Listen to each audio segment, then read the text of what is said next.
Welcome. Hello, I'm Dan Moriarty. I am the Sustainable Pathways to Peace Program Coordinator for the Maryknoll Office for Global Concerns. And on behalf of Maryknoll, welcome to this webinar, Nonviolence and the Web of Creation. Some of you are probably here because you know that Tania Avila Meneses will be joining me from Bolivia. She's not on the call live because we wanted you to be able to watch this later, share it with your friends, and we thought that simultaneous translation would make that difficult. We wanted to have good subtitles, so she created a video for us that I'll be sharing in a little bit. So we're excited to have her as a part of this, but she's not on the call live quite yet. Today is the International Day of Peace, September 21st, and as such, it is the kickoff first day of the Catholic Nonviolence Days of Action, which are sponsored by Pax Christi International and their project, the Catholic Nonviolence Initiative. And we'll put a link in the chat to the kind of landing page for the Catholic Nonviolence Days of Action, so you can see all kinds of resources there and activities that will be going on throughout those days from today until October 2nd, which is the International Day of Nonviolence and Gandhi's birthday. So between now and October 2nd, you can see activities around the world that will be happening as part of those Catholic Nonviolence Days of Action. And here we're going to be focusing on kind of the very meaning of violence and nonviolence as they relate to Mother Earth and creation. And specifically, the idea that environmental degradation is itself a form of violence. We can use nonviolent tools to defend the environment, to work to stop climate change, et cetera. But actually healing our relationship with the earth, building harmonious relations with creation are themselves expressions of nonviolence, and the opposite, degradation of the environment, is a form of violence. And Maryknoll in particular, we're informed in many ways about these ideas from the cultures, particularly indigenous cultures that we have served, worked, and lived with around the world. In my case, with the Andean people, Quechua and Aymara, indigenous people of Bolivia, as a Maryknoll missioner. And so I want to tell you a little bit before we get to Tania about, I'm going to share my screen here, about a door and a mountain that helped me to understand some of these concepts. These are the doors. They are for the Archbishop Hunthausen Resource Center on Nonviolent Social Change, a library where I used to work in campus ministry at Seattle University. And they honor Archbishop Hunthausen, who was a beloved peacemaker and a prophetic voice for peace and justice on all kinds of issues, but particularly his courageous stance against nuclear weapons in the 1980s. And Andrea Wong, a good friend and comadre of ours, designed these doors, and she was inspired to have this image of Christ as a tree of life, and then the blood of violence. You see the people of God in that, but then they're washed and healed by nonviolence, and the waters of nonviolence then feed the tree. This cyclical image rooted in nature. She was inspired to do that by reading about Archbishop Hunthausen's life. And three things in particular, that nonviolence was central to his vision for the church and the world in everything he did and talked about. It was a through line in his leadership of the church in Seattle, and like I say, for the world. And that his peace and justice work were inspired in many ways by the beauty of nature, where he grew up in Anaconda, Montana, and his connection to the earth and to nature there. That really inspired the way he thought about his Christian call to speak for peace and justice. And particularly his opposition to nuclear weapons was rooted not just in the idea that they threaten human lives, but that they threaten creation. And that was part of what really shocked him about these weapons. He said, nuclear weapons represent, quote, a demonic reversal of the creator's power of giving life. And so that really helped me growing up in Seattle to understand that there's a connection between nature, our relationship to nature, our relationship to one another, and how we understand nonviolence. And Andrea's doors really brought that home for me. Now the mountain.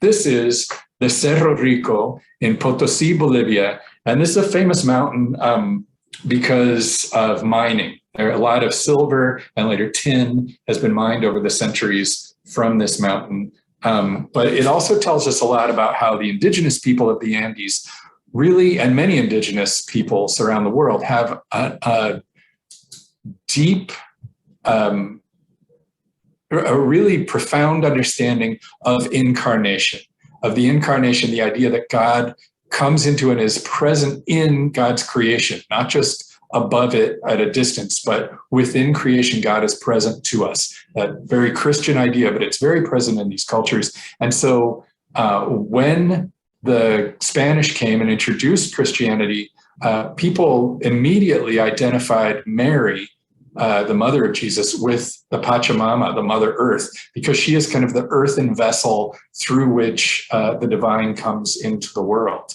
And they also identified her particularly, as you see in this picture, with mountains, because mountains are almost sacramental. They're kind of a place where God is present in creation in a special, particular way that's so meaningful to the people. And so they here you see the Virgin Mary, the Cerro Rico portrayed as the Virgin Mary. Now, that is a powerful image of beauty, but it's also a very troubling image when we know the history of that mountain. They say that over several centuries, enough silver was pulled out of that mountain to build a bridge back to Spain. It really funded the whole colonial age in Europe. But also, enough people died mining that silver to build a bridge back to Bolivia with their skulls. They estimate that up to 8 million Bolivians have died mining there in Potosí over the centuries. And that terrible violence, both to the earth and to the people there, we'll see that Bolivians draw a direct connection between the two, between the violence being done to the earth and the violence that they themselves have experienced. And that has much to do with a few concepts that also Tania will reference when she speaks. And so I wanted to give you a little idea of what they mean. First of all, cosmovision. All of this has to do with the Andean indigenous cosmovision, which is more than a theology. It kind of is an integration of theology, science, philosophy. It's a whole way of understanding the nature of the universe and how life works, how the world works. And in the Andean cosmovision, the very concept of life is different. It's not limited to individual biological organisms, but rather all of the things that make up this web of creation that sustains life in a place, an ecosystem, are living beings because they make up this web of life and that's mutually sustaining. And so community, the idea of community includes all of these things. So a community includes animals and plants. Human community includes animals and plants, but also rocks, soil, water, air, all the things that sustain life. And so relationships need to be in harmony between people, but also between people and this whole community of the web of creation. All of those living things that are the rocks and the water and the air. And those relationships must be rooted in a really central value for Andean people is reciprocity. Always a back and forth, and not in a transactional way, not I did something for you, so you owe me, but rather an ongoing relationship of mutual care. And this again extends to the earth. We must care for the earth because the earth then in turn cares for us and sustains us. And that is a relationship that is sacred. And exploitation, just like exploiting other people, exploiting the earth is a violation of that relationship. And it's a form of violence that leads to suffering. And so when you understand this, and then you think about the nature of extractive industries and mining, just taking and taking from the earth with no giving, no mutuality or reciprocity in that relationship, it makes perfect sense to people that that violence is also manifest in the violence of all of the millions of people who've died in the mine, of people who've suffer illness from water pollution, etc. But when healing and harmony occur in these relationships, when the relationships are healed and we have right relationships with the earth and with one another, defines what's called summa causae, or vivir bien, which translates to good living or living well, but in English those sound like opulence, which is not what we're talking about. This is more akin to just peace, to the fruits of nonviolence, like shalom. Vivir bien means mutually sustaining relationships in which the whole community, again, extending to the earth, has what it needs for everyone to thrive. There's also two documents that Tania will be talking about in her presentation. One is Laudato Si. This is the encyclical by Pope Francis, in which he really tries to integrate our Christian understanding of care for the poor and of peace building with an understanding of care for our common home, for creation.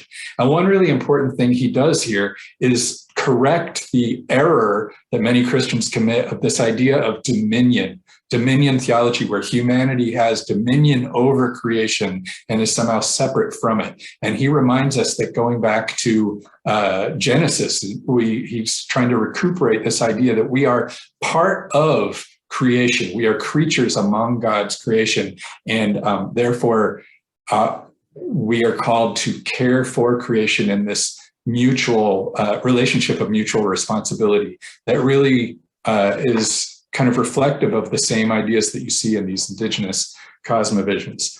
And another document that she'll mention is Querida Amazonia.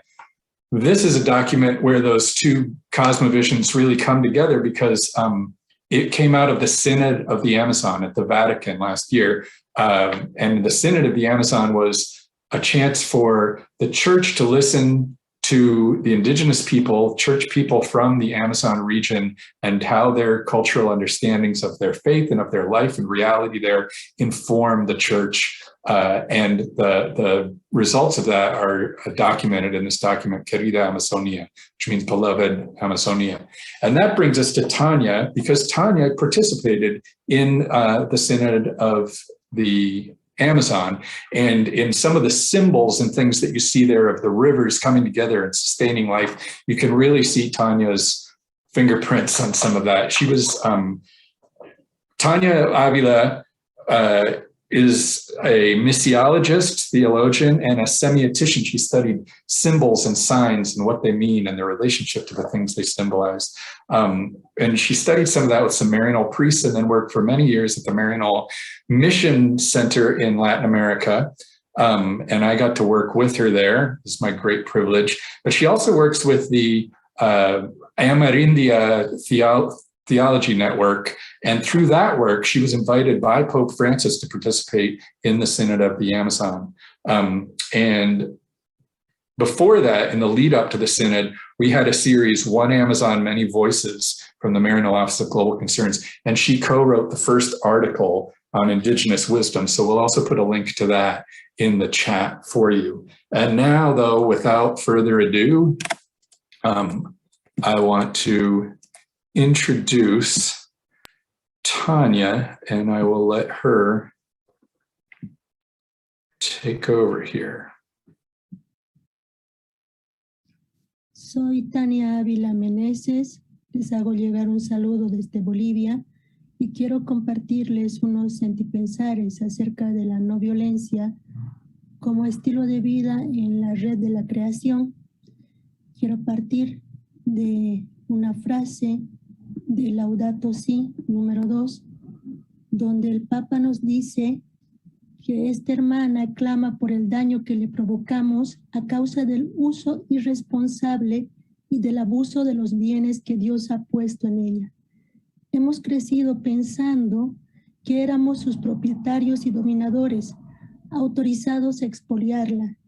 La violencia que hay en el corazón humano, herido por el pecado, también se manifiesta en los síntomas de enfermedad que advertimos en el suelo, en el agua, en el aire y en los seres vivientes. Por eso, entre los pobres más abandonados y maltratados está nuestra oprimida y devastada tierra. que gime y sufre dolores de parto. Olvidamos que somos tierra. Nuestro propio cuerpo está constituido por los elementos del planeta, su aire que nos da el aliento y su agua nos vivifica y restaura. Dejándome inspirar por este número de Laudato Si, quisiera que vayamos primero recordando todas las violencias que ejercemos individualmente, pero también colectivamente, como sociedad, como generación histórica, esas violencias que ejercemos contra la tierra, comenzando desde el mal uso del agua, el abuso de la energía, el no consumir los alimentos que producimos, pasando por el extractivismo que contamina el agua, que contamina el aire, con la destrucción de los bosques y la importancia que tiene el darle nombre a estos hechos. Y para ello me dejo inspirar en Querida Amazonía número 14, donde el Papa dice que a los emprendimientos nacionales e internacionales que dañan la Amazonía y no respetan el derecho de los pueblos originarios al territorio y a su demarcación, a la autodeterminación y al consentimiento previo, hay que ponerles los nombres que les corresponden: injusticia y crimen. ¿Qué nombre le ponemos al daño que estamos haciendo a la tierra? ¿Qué nombre le ponemos a todas esas violencias que estamos ejerciendo como individuos y como colectividad a esta hermana madre tierra?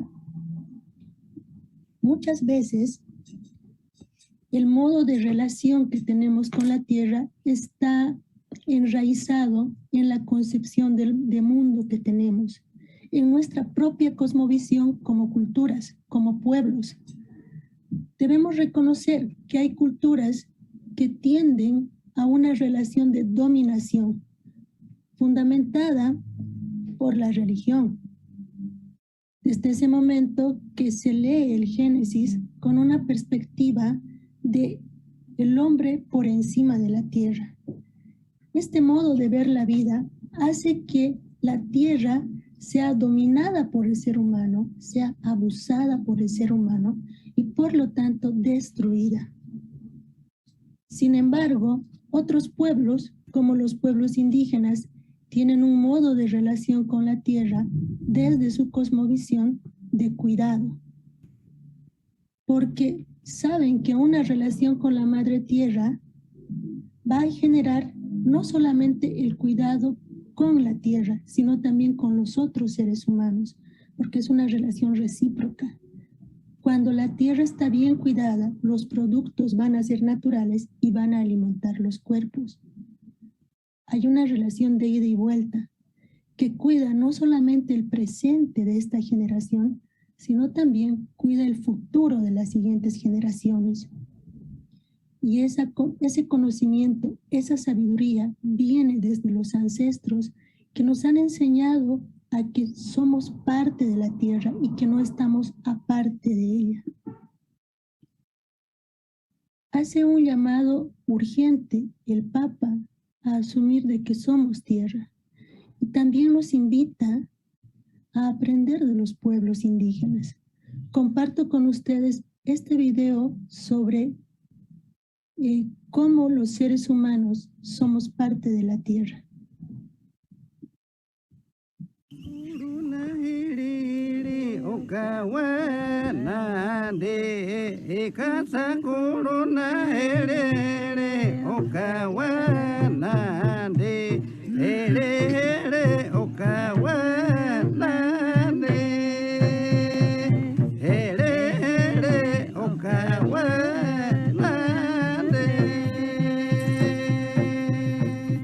A terra não é dos munduruku.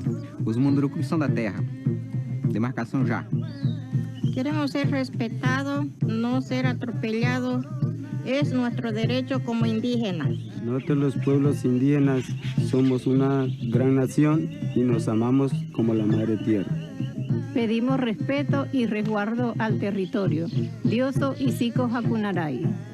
Kabia, on kasih que mudokut para beat y yo maujud tuai pi neben fenden que fue el hawaii floresta y tel cheja checa y ya en buriachan poya. Irmãos, amigos, parentes, vemos nós uma planta chamada baunilpajá. Esta planta representa a nossa vida. Esta planta representa a biodiversidade. Esta planta representa a nossa Amazônia.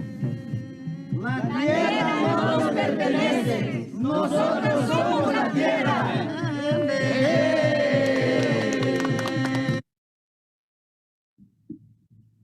Reconocer de que la tierra no nos pertenece y de que nosotros somos la tierra nos da la posibilidad de hacer memoria interna, de reconocer dentro de nuestra propia genética de que la no violencia es una forma de relación natural en nuestras vidas.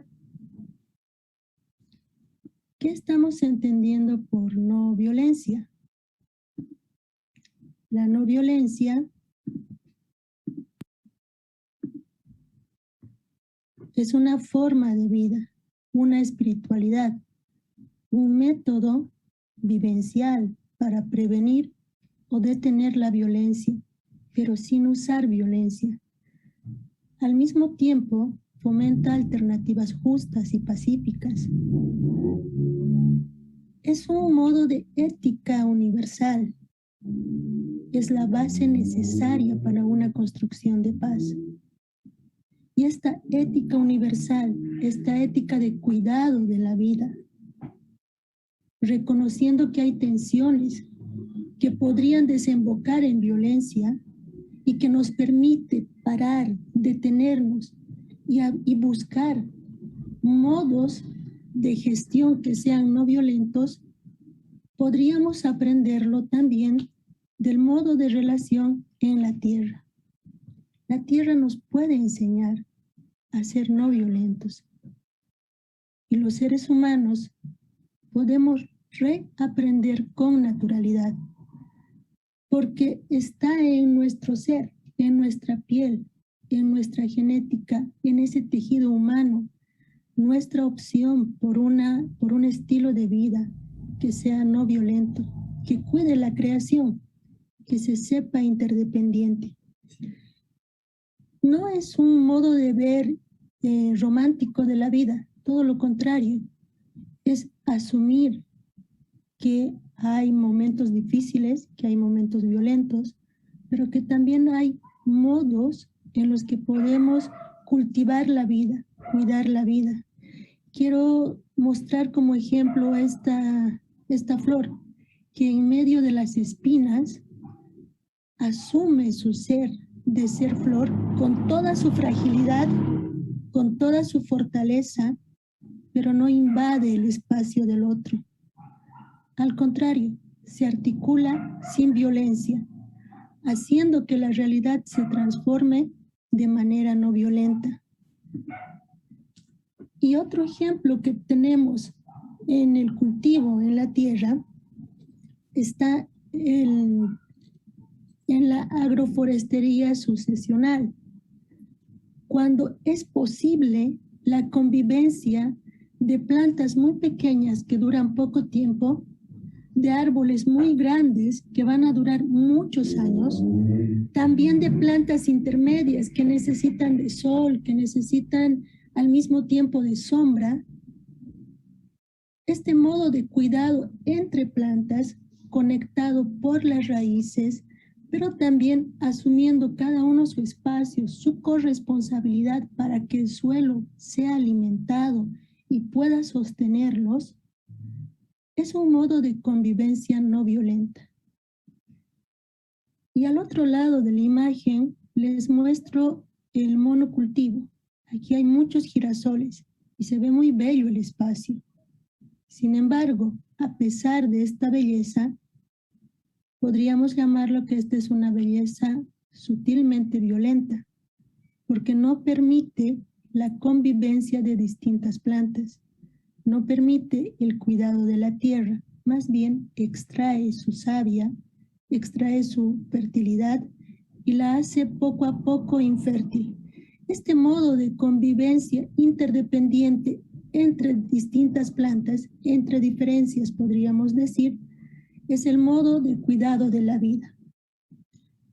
Creo que este modo de vida entre diversos podría inspirarnos para convivir de manera no violenta.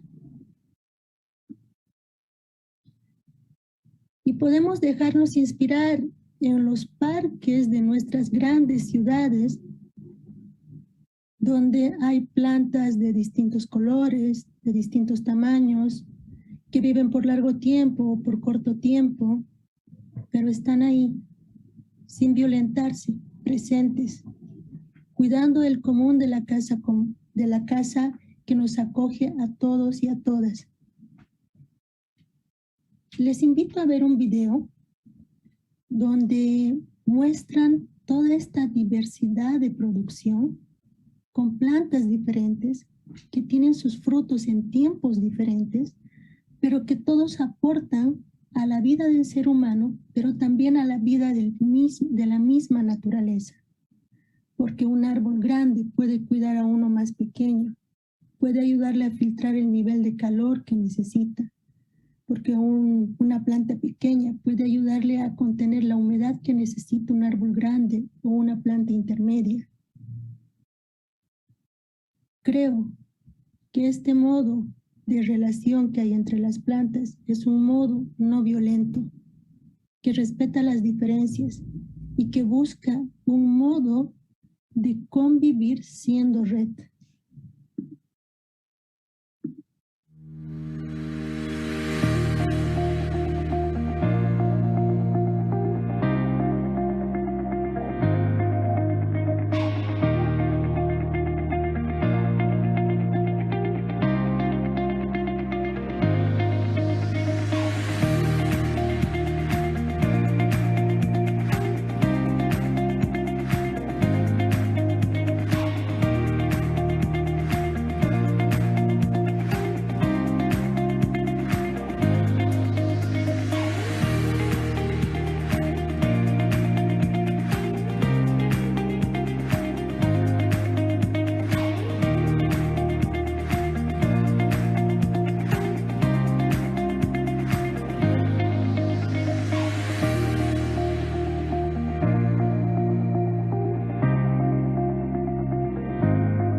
Somos una red en la creación, naturaleza y seres humanos.